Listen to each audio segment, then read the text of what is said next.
Today, we're speaking with Anouck Gotlib, co-founder of Belgian Boys. This is a breakfast food and snack brand born out of nostalgia that's on a mission to spark moments of happiness for everyone, especially during that first hour of the morning. And wow, that is what this family-run business is doing. Creators of breakfast magic, Belgian Boys is changing the meaning of breakfast, moving how we shop for breakfast items from the frozen section to the refrigerated section. And that is no small feat. For a young brand whose founders are really creators. In just 4 years, they are now in over 5,000 stores, including Walmart, Target, Kroger, and Costco. We had a chance to speak with Anouck about being a creator, an entrepreneur, a working mom, and of course, how TikTok is a source of inspiration. So I'm very proud of what you're doing. Smile for 15 seconds out a day and make the world a better place. Welcome to Everything is Better with Creators, brought to you by Whalar. Join us as we dive into the latest trends, news, and strategies shaping the creator economy.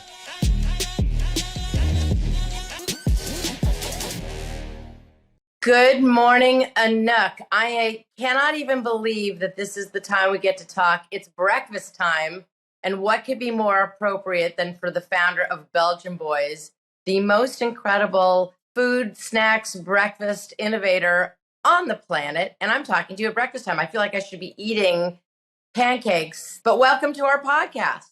Thank you so much for having me. I mean, you're so inspiring, Jamie. So to be like on your podcast, also when we met, I heard you on the podcast.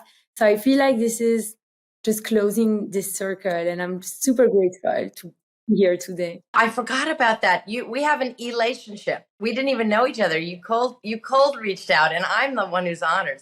So this has come full circle. I love it. So here's the thing that's so interesting. You are a founder, co-founder, and CEO of a company called Belgian Boys, but it's a female-founded, mom-owned business, yet it's called Belgian Boys. Could you tell the audience about the company and a little bit of the history and how you founded it? Belgian Boys is a company that's mission is to spark moments of happiness for our consumer. How we started, really, my husband, Greg, he started this company with his friend, another boy, both boys from Belgium. So that's how the name originated. Greg went to college in the US, he's from Belgium, and just like, I guess every expat that moves to another place was bringing stuff for himself to enjoy from his place of birth. And for Belgians, that was Belgian waffles and cookies and pancakes and all kinds of sweet treats that reminded him of home. And his American friends in the dorm were like, oh my God, this is so good. Where can we find it? Where can I buy it? And at that time, you just couldn't find those products in the US.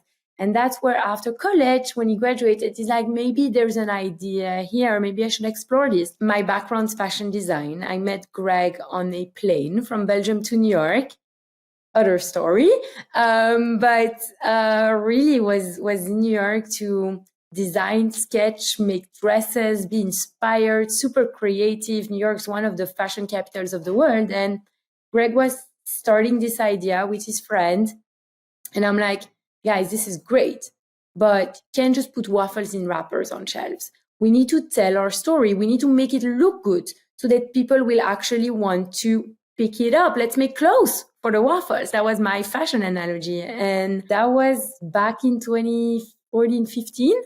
And today we've been 8 years in business. I want to say that I, over the years, a bit took over the business. Greg still does innovation, product. Greg's really the visionary behind the brand, the entrepreneur, and I get stuff done. I work with investors, relationships for buyers, team building, and the other co-founder is still wearing our t-shirt with pride, but steps back from operating the business. I had never heard you say you made clothes for the waffles, which really explains a lot. Because as I when I see the brand, and I have been a fan for a few years now, and thank you, you hooked me when you sent me a ridiculously large box of Belgian treats, which is pretty incredible.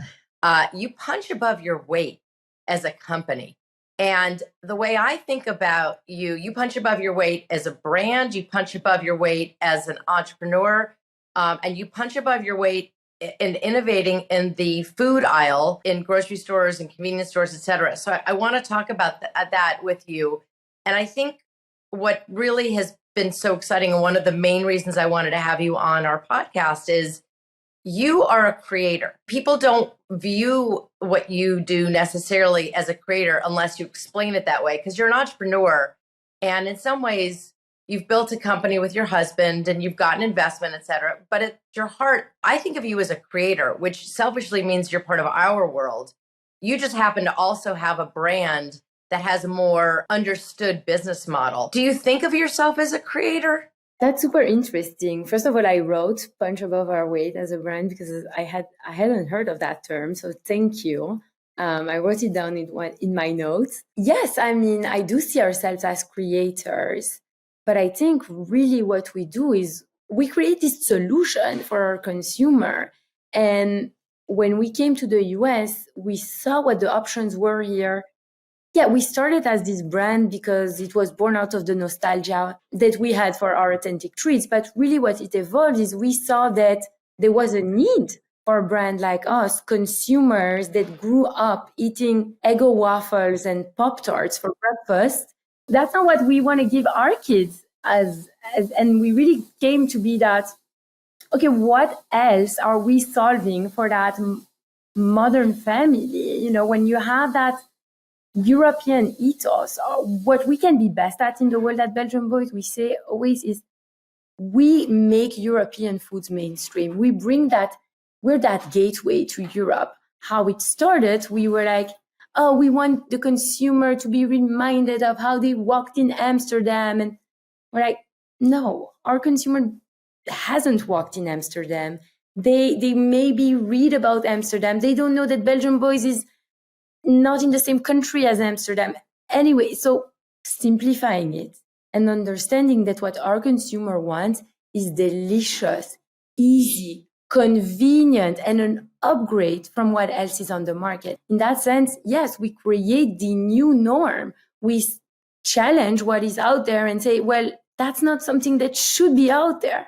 How can we do it differently to bring that ease and convenience to the consumer without them having to sacrifice on some metric, whether that's quality, ease of use, where they find it in the store, etc. As an entrepreneur, as a fierce female competitor, you have hit on something that I think will be incredibly inspiring for people. And I was doing some research, and what I didn't know, and I'll just put a little context in here for the audience, is that after World War II in the United States, when everyone started buying these big heavy duty appliances and we had this, consumer boom, the frozen orange juice industry was a huge business. And so frozen food for breakfast was a relatively new concept, and it was always frozen, and it was really designed to be next to the frozen orange juice and concentrated juices. That was just how the American grocery store complex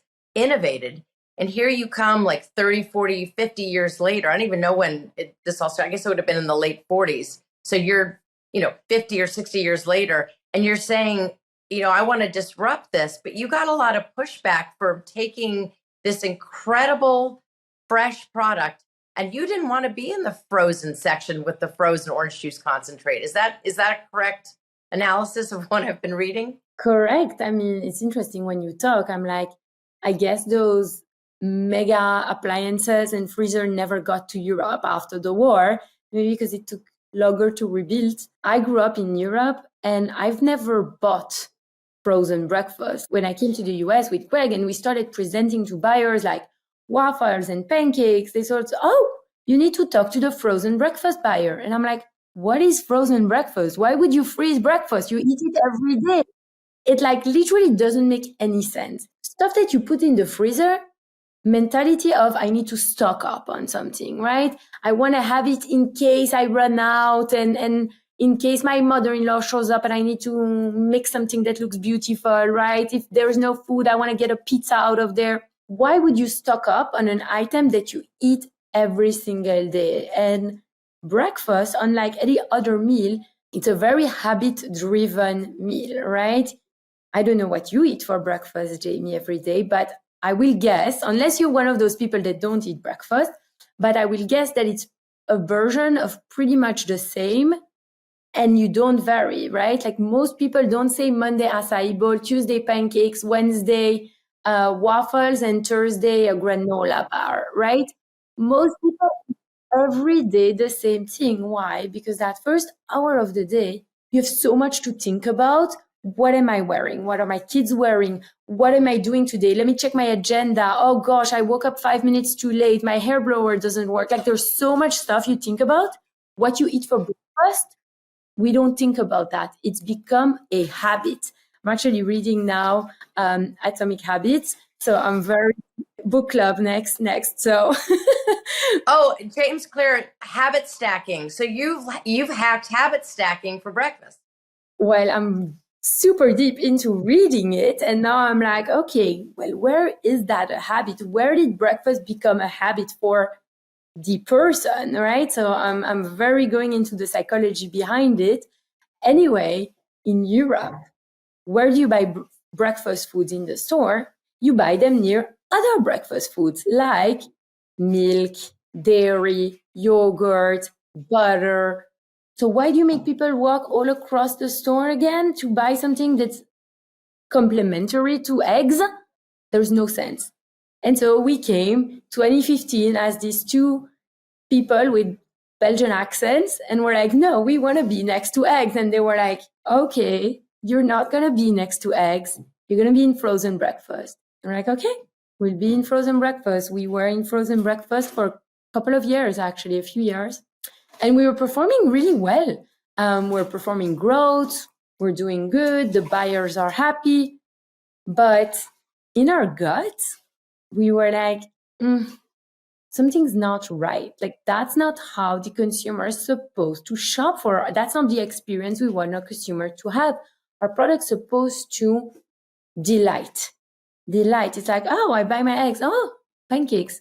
Let's add it to the basket. We started then in 2018, I believe. We went to Costco. They gave us a shot. We did well. And then Walmart gave us a shot in 2019 in 65 stores. Today, the refrigerated breakfast is popping up in retailers nationwide in over 5,000 stores. So that's in 4 years' time. It's such an incredible thing. And it's such an aha moment. And I think the lesson for people who are entrepreneurs or creators is this deep belief in your gut and seeing things as they could be, not as they are, but really having that fortitude to go up against, you said you don't take no. I know I've been reading about how you don't like to take no for an answer, which is a common trait among creators and entrepreneurs. You change the minds of big behemoths like Costco and Walmart. That's not nothing. And to see that is such an incredible thing. We have this, I like to tell this story. It's a brisket story, and it's about, really being able to understand that sometimes you have to look into why something is the way it is. So the story goes, there's a girl and she's making brisket with her mother, and they do the recipe, and the mother says, okay, now you have to cut the ends off the brisket before you put it in the oven. And she says, why? And the mom says, because that's how we've always done it. Then she says, go ask your grandmother, go ask your great-grandmother, why? And the great-grandmother says, oh, when your great-grandfather and I were first married, our oven was so little that to get the brisket in the oven, we had to cut the ends off. And so that's how we've always done it. Often for creators, what you're doing is questioning how we've always done it and coming up with a solution that brings joy to people, is better, and actually, as you said, is branded better. So it's the complete package, because I don't believe it would have been so successful had you not had all of the components, because the quality of the food's good, the branding is really good, and you really are in tune with what the people and your consumer wants. And I know I was just seeing all over your social that you were just in Cincinnati, wandering around all these grocery stores, watching how people shop. Can you talk about that a little bit? Yes. First of all, I love your brisket story because I have the best brisket recipe in the world. I know everyone says that. I want it. I can share it with the world. I can share it So basically, you gotta first brown the brisket with the fatty side down for 45 minutes on broil. Then you cut onions. You put the onions on the top of the brisket, and then you put, now listen, this is how I became American with my European accent, ketchup and Coca-Cola on the brisket, and then you say goodnight for a couple of hours. You check that there's enough juice, and it is to die for. Like, honestly, best recipe in the world. You know what I put on my brisket as I put, it's so gross, but Lipton's has a dry soup, onion soup mix. And I use that in addition, but I use ketchup as well. That's so funny. And I love the idea of putting Coke in because that caramelization, that's so funny. But we digress. I love this though. We're going to put the recipe in the notes for the podcast so we can share it. But food is a metaphor, right? For life and for, I mean, I've never eaten a meal when the cook is an angry cook and liked the meal. I think that's sort of the story. So you were just in Cincinnati. Can you tell us a little bit about what you saw as you were wandering around the grocery stores there? First of all, I drove in 1 mile and I found 4 major retailers that were carrying our brand, which for me was a very like pinch me moment, because being in 4 retailers on 1 mile, 4 major ones I'm like, how did we get here? And it was really just a bit surreal, you know, you see it and you don't have to drive like 45 minutes to see your products in the stores. It was just there on one street and then walking in the stores. And I think when you start to grow as a company, I remember in the beginning where I was just like myself delivering the product whenever we got one order. And I was talking to those bodegas all day, every day, right? And I don't want to say I lost touch with that, but it's not something I do as part of my everyday anymore. And so just being in the stores, talking to people walking the stores, people handling your product, putting it on the shelf, introducing yourself, that's something that I have a lot of joy. It also uncovered a lot of challenges we didn't even know there were, because yes, merchandising refrigerated, something that didn't exist, that we are creating this category. There are a lot of operational supply chain challenges that we need to hurdle through. And so who better than to just listen to people in those stores? I met Bob, he's like been in this store for 25 years. And that was really exciting. He's like, oh, you're the founder. And I'm like, yeah, I'm a founder. He was, can we get a picture? I'm like, oh, I was going to ask you about that. So it was really just energizing. And if there's anything that energizes a founder, in my opinion, it's just meeting people in the stores and then seeing the consumer. That's actually something I do very often. I just go and hang out near shelves and watch and observe. Okay, people picked it up. What else is in their basket? What is not in their basket? Some people just look and walk away. And I'm like, why did they walk away? Sometimes I'll go and ask them, why didn't you pick that up?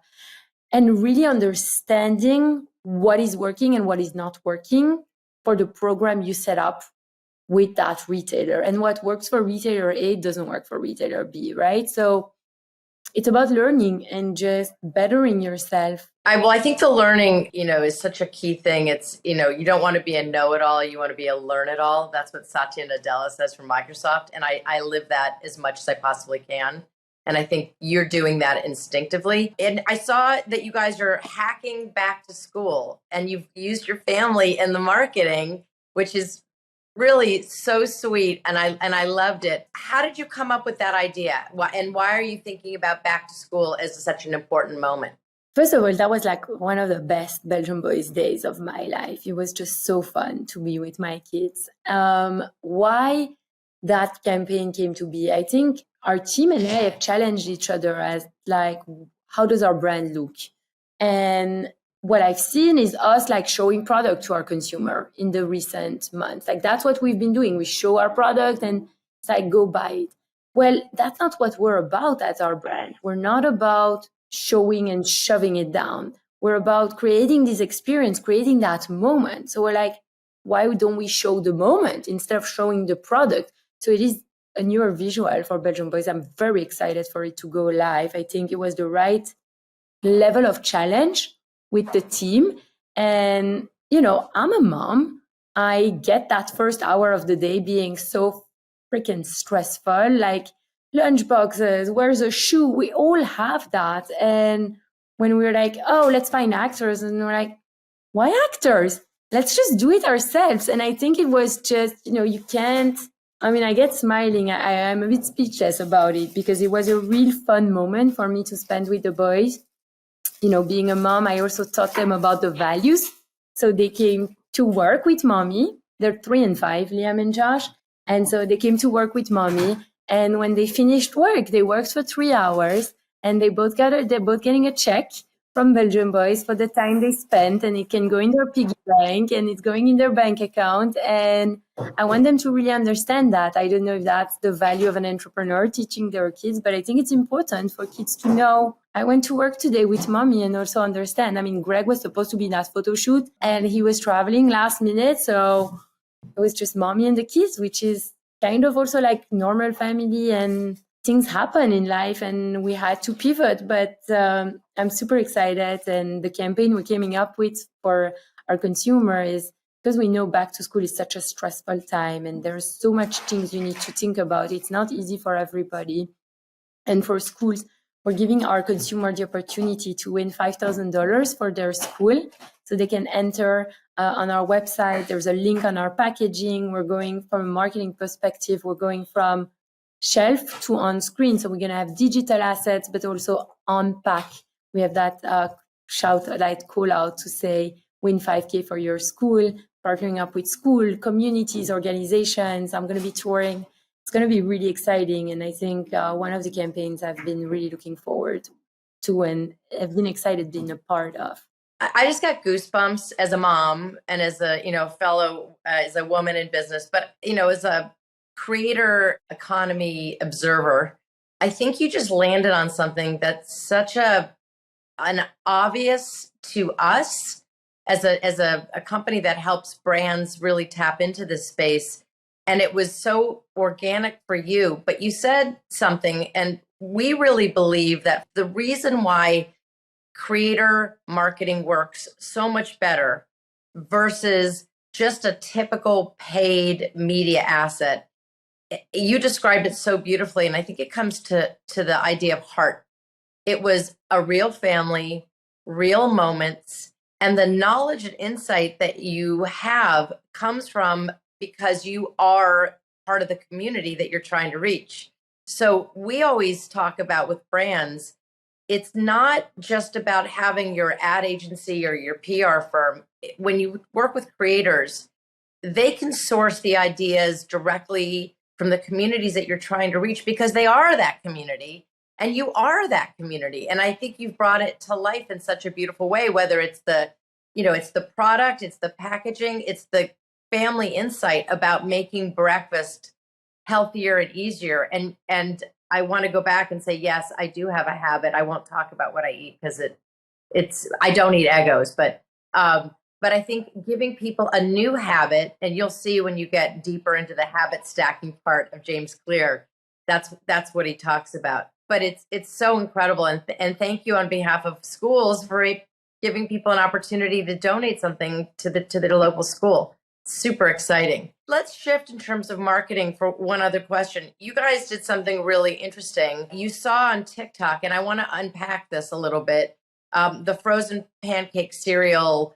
trend on TikTok. And then you made a product of it, which was not an easy thing, and it wasn't immediate. It took a little bit of hard work there. Can you tell us that story from the insight to the execution? I'll bring you back in time. You remember the pandemic, people had all this extra time and we're baking sourdoughs and we're making a bunch of recipes because we can spend this time, like all this newfound time at home and do stuff. And one of these things was a creator actually had extra leftover batter from making pancakes. And she made tiny, tiny, tiny pancakes because she couldn't make a big one. They were as big as my thumb. She put them in a bowl and started eating them like cereal with some milk and called it pancake cereal. Trend went viral, 1.7 billion views. 1.7 billion views. insane, right? Insane. And so people started redoing the trend and were making like tiny ladles, and everybody was going crazy over redoing, and then someone with sprinkles and someone with chocolate pieces.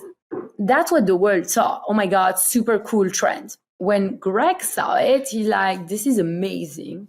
But what he saw was like, I can't believe people are spending hours making tiny pancakes. Why don't I and Belgian Boys commercialize it and bring a product that fits Belgian Boys, which is quick, convenience, delicious? And we bring a ready-made product that people can just heat and eat and don't spend time on the fuss of the making and can actually do this now every day. And because everybody was doing like, love this trend, but it took me forever. I'm never doing this again. That was kind of the consensus of all of the people that did the trend. So we basically saw a trend and commercialized the idea and brought it to market as an LTO in February of this year. Being super honest with you, it exceeded any expectation we had in terms of visibility and impressions and sell-through that it had. We thought, this is an LTO, we're making a trend, and that's what it's going to be.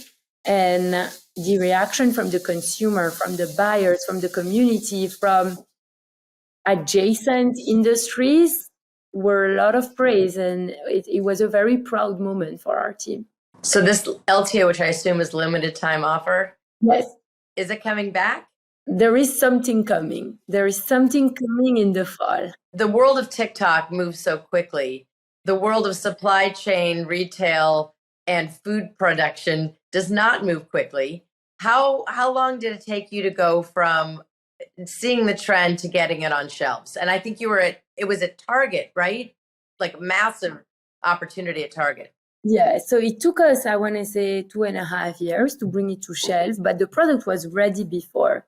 The reason why we waited is because we wanted to make sure that we launch it with the right retailer through the right platform.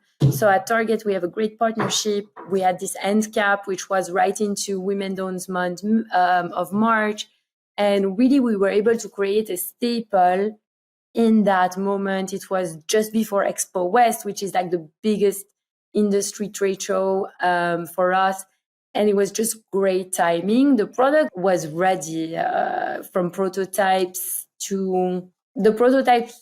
You had to do the machinery, etc. It took a couple of months, packaging, idealization, and then creating the campaign. The question lies, how was this trend still valid 2.5 years later? But I think we didn't go, when we talked to our consumer, when we brought the trend back to life, we didn't say this is still trending. We said we brought it back to life and, hey, you were doing it, now we're bringing it to you in an easy way. So I want to say it was a mini comeback of the trend, and consumer reacted to it really well. Maybe that's a different way to look at it. It's not necessarily when you see what's happening in the world of TikTok and or YouTube, et cetera. It's not necessarily jump on the trend right now. It's a giant laboratory, consumer-focused group of billions of people that, for the smart marketers and product developers, can see something. It doesn't necessarily have to be delivered immediately, but that's a really, really strong insight. It's funny. I used to work back in the day in the toy world. LOL Surprise, which is a doll. The insight was based on unboxing, and it became something. It didn't have to turn around in 5 minutes, and it changed the industry. So finding an insight on, within internet culture, then taking it and putting it through the rigor of product development, marketing, and understanding your audience is really pretty fascinating. I love that. What did I hear you say? From your For You page to your fridge? Yes, I think, listen, it's got to be authentic, right? It's got to be authentic to your brand and to what you do, because if you're just jumping on a trend, but it doesn't really resonate with your brand, I think the consumer will see right through it and it won't be successful. What we really wanted to find is a convenient way for our consumer that doesn't, like moms, etc., parents, busy parents, don't have the time to go and make pancake cereal from scratch every single morning. Well, can we make it for them so they can still give their kids pancake cereal and enjoy it for themselves? And in that way, it was so authentic for our brand, and our consumer saw that as value that we were bringing. Obviously, you guys are doing well. You're growing. How many stores are you in across the United States now? We're in approximately 7,000 stores now. Oh my God, that's just so exciting. Well, and you've come to the attention, and recently, I don't even know if it's that recently, you got some investment. Can you tell us a little bit about your investor and how that came about and what you guys are, what's next for Belgian Boys? Yeah, so it was already 2 years ago. We were a bootstrap business, so we were just super cash efficient, I guess, figuring it out, doing it from loans to credit cards to leveraging another loan for that debt, etc. Name it, we've done it. I think what really happened for us is to learn and have the patience to figure it out for ourselves. So before we go out and find a partner, like, what do we actually need a partner for? And we needed to be able to answer that question before we go out and fundraise money that also will dictate what you do and what you don't do as an organization. And so I remember Greg and I were sitting down outside and we were just, okay, we're going to go fundraise. Here's a list of people we would love to partner up with. And we had a lot of just inspiring people that honestly are like, this is never going to happen.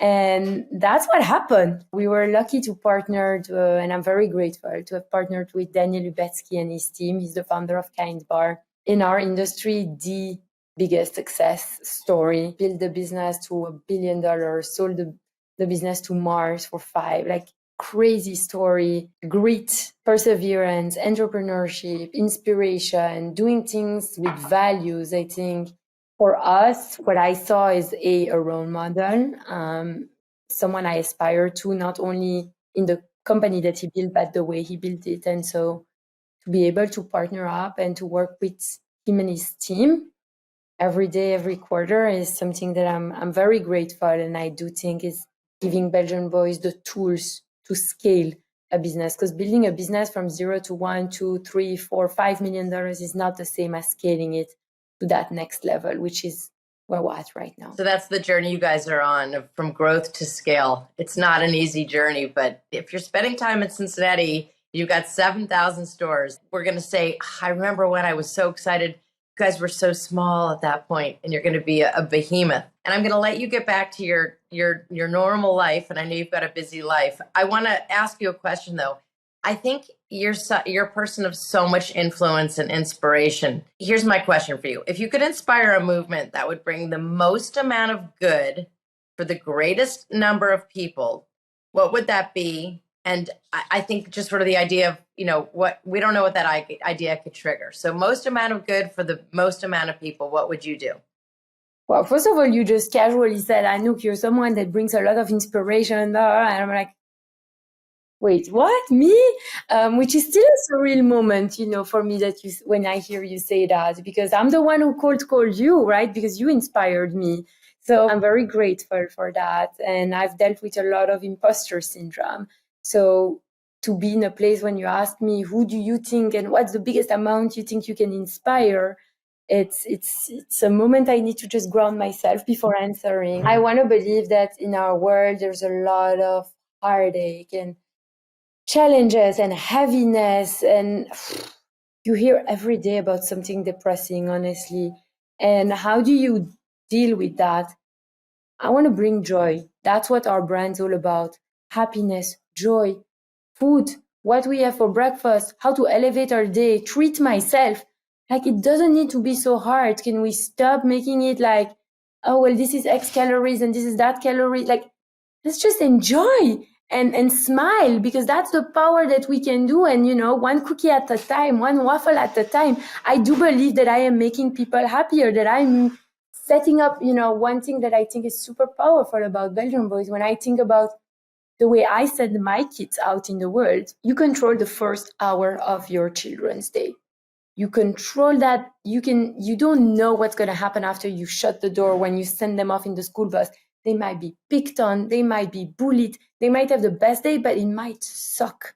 That first hour of the day, you control. You can set them up for a good day. You can give them that confidence and make sure that you and them live with a smile.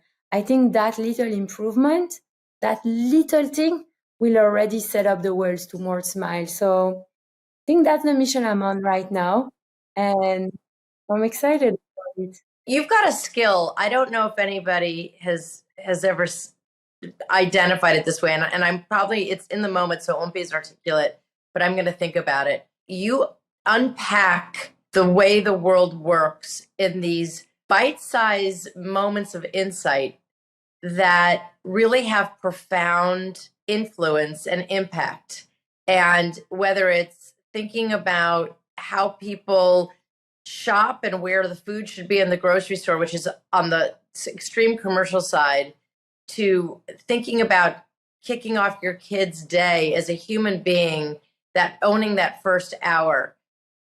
I am so inspired. We're not going to get into it on this, but we should have a conversation about imposter syndrome. And I don't understand why people like you would ever have it. But thank you for sharing that, because I know a lot of women, entrepreneurs, creators, creative people really suffer from self-doubt. But you're doing it. You're having an impact on Bob at the grocery store. You're having an impact on Target. You've gotten the attention of Daniel Lubetzky. I eat Belgian Boys. You've had such a profound impact at such a young age for so many people. It's really a beautiful thing, and I'm sure your boys have the first hour of their day and beyond is incredible. But I'm so honored that we had a chance to talk, Anouck, and thank you for sharing your secrets and your energy. I'm a huge fan and really honored to be able to chat with you. Thank you so much, Jamie. I mean, your words are so kind, and I'm super grateful. And thank you for chatting with me and just for your amazing words. I'm grateful for our friendship. Thank you. It started as an relationship, and it's continuing on in the real world. So it's from For You page to the real world of a friendship. I love it. 100%. I'm all there. And with good brisket recipes. And good brisket. Oh, we're going to put that in the notes, and I'll send you mine too. It's so fun. I love it. All right. Thank you. Thank you. Everything is Better with Creators is honored to be part of the Adweek Podcast Network and the Acast Creator Network. And we're so grateful for your support. So if you enjoyed the show, please hit that subscribe button. And if you have a moment, we'd really appreciate a rating and a review. To keep up with all things Whalar and the latest in the creator economy, check us out at whalar.com and follow us on Instagram, Twitter, and LinkedIn. I'm Jamie Goodfriend, signing off for now. We'll catch you next time with another episode of Everything is Better with Creators, powered by Whalar. Thanks so much for tuning in.